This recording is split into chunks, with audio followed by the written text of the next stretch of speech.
যি মাটি কঁপি উঠিছে চাওক কিদৰে এখন তেলৰ টেংকাৰ ধাউ ধাউকৈ জ্বলিছে এখন তেলৰ টেংকাৰ ব্লাষ্ট হ'লে কিমান যে ভয়ানক হ'ব পাৰে আপোনালোকে ভিডিঅ'টো সকলোকে চাব আৰু ভিডিঅ'টো জাষ্ট শ্বেয়াৰ কৰিব মাটি কঁপি উঠিব ইমানেই ভয়ানক এখন তেলৰ টেংকাৰ ব্লাষ্ট হ'লে ভিডিঅ'টো সকলোকে চাই থাকিব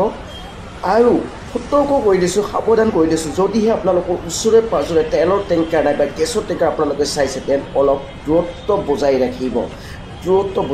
চাই থাকক আজি প্ৰথম চাইছোঁ মই